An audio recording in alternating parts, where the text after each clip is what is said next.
When I found the letters, I did not cry at first. I just sat there, holding them in my hands, feeling the weight of something I never knew existed. They were tied together with a faded blue ribbon. The kind people used years ago, before everything became fast and digital. The paper was soft from age, like it had been touched many times, maybe too many times. My aunt had been gone for 3 months by then. We thought we knew her. We thought we understood why she lived alone, why she stopped coming to family dinners, why she slowly became a quiet shadow in our lives. We were wrong. I remember the rain tapping softly against the window that afternoon. The house was silent. Too silent for a place that once held laughter, arguments, and shared meals. I sat at her old kitchen table. The same table where she used to sip tea and stare out the window. Back then, I thought she was just lonely. I never imagined she was carrying secrets that could change how we saw our family forever. The first letter was dated 15 years ago. I noticed my name written on the front, but it was never sent. None of them were. As I began to read, my chest felt tight. Not from shock, but from recognition. From understanding something too late. These letters were not angry. They were not full of blame. They were gentle, honest, and deeply sad. They told a story we never asked to hear.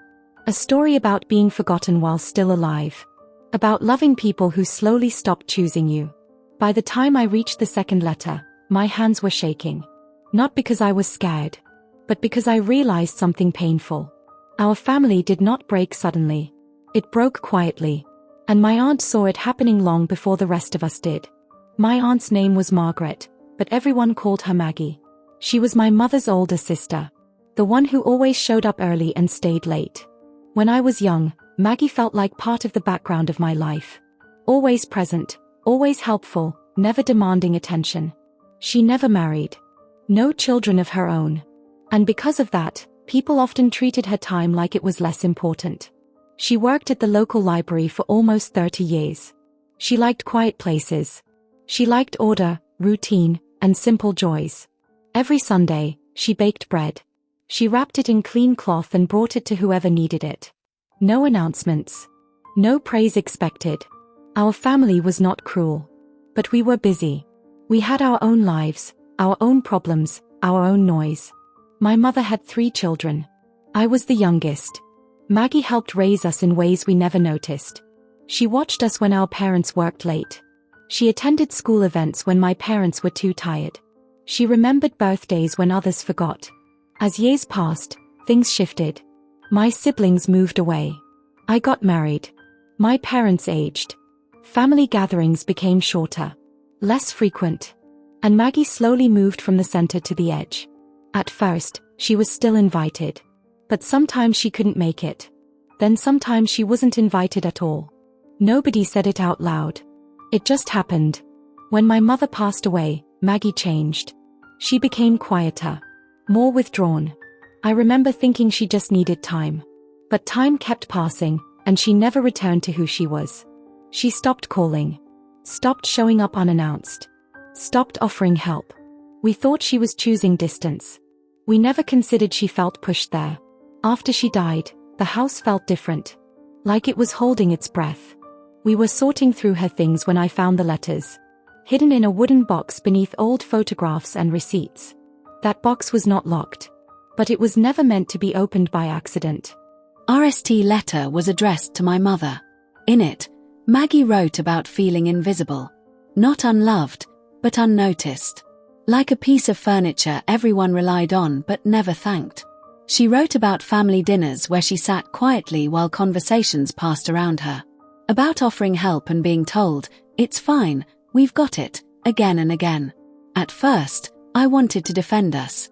I wanted to say we didn't mean to hurt her. But the more I read, the harder that became. One letter described a Christmas dinner from 10 years ago. She wrote about arriving early, helping cook, setting the table. Then sitting alone while everyone else laughed in another room. No one noticed she had stopped talking. No one noticed she left early. I remembered that Christmas. I remembered thinking she seemed tired. Another letter was addressed to me. She wrote about watching me grow up. About how proud she felt when I married. About how she stood in the back of the room at my wedding, smiling quietly. She wrote that she didn't want to interrupt my happiness, that she didn't want to be a burden. Reading that made my throat ache. I remembered how I hugged her quickly that day, how I promised to visit, how I never really did. There were letters to my siblings too, each one written with care, each one never sent. She wasn't accusing us. She was explaining herself, explaining why she stopped calling, why she stopped coming, why she chose silence instead of asking for love. One letter said something that still stays with me. I learned that if I stay quiet, I don't feel the rejection as sharply. That line broke something inside me. She wrote about trying to speak once, about telling my brother she felt left out. He laughed softly and said, "You're just being sensitive." After that, she stopped trying. Another letter described sitting alone during a storm, rain against the windows, a cold cup of tea in her hands. She wrote that loneliness wasn't loud. It was slow. It grew quietly, like mold in a corner no one checks. I realized something painful. We didn't lose her suddenly. We lost her slowly, over years of small moments. Moments we thought didn't matter. Turning point, almost equal to 2,300 words. The letter that changed everything was the last one. It was dated 2 weeks before she died. It wasn't addressed to anyone specific. It just said, "To my family." In it, she wrote that she was tired. Not physically, but emotionally. She wrote that she had accepted things the way they were. That she no longer expected calls or visits. She said she still loved us. That love never left. But she also wrote something else. She wrote that she wished someone had asked her how she was doing. Not politely, but honestly. She wrote, "I would have told the truth if anyone had really wanted to hear it." I had to stop reading at that point. My chest hurt. My breathing felt shallow. I realized that we never asked. Not once. We assumed she was fine because she never complained. We mistook silence for strength. After reading all the letters, I called my siblings. I told them to come over.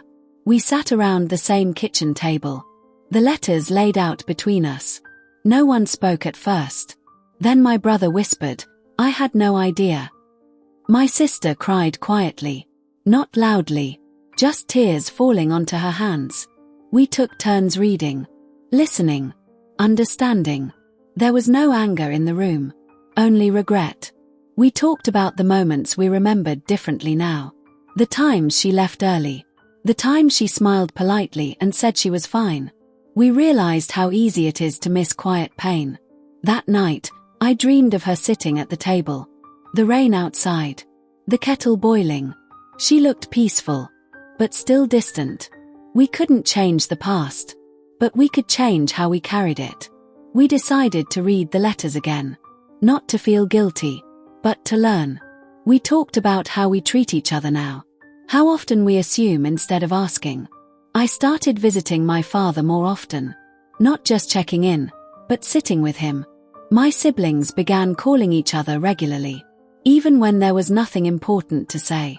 We placed Maggie's letters back in the box. But we didn't hide them again. We kept them as reminders.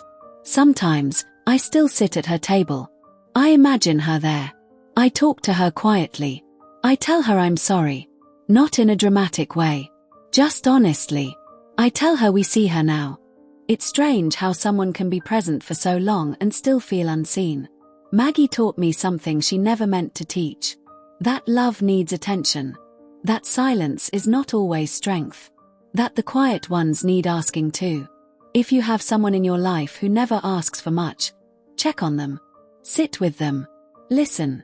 Because sometimes, the people who seem the strongest are simply the most patient. And patience has a limit. I keep one letter with me now, folded carefully in my drawer. It reminds me that family is not just about being related. It's about being present. And I hope, wherever she is, Maggie knows that her voice was finally heard.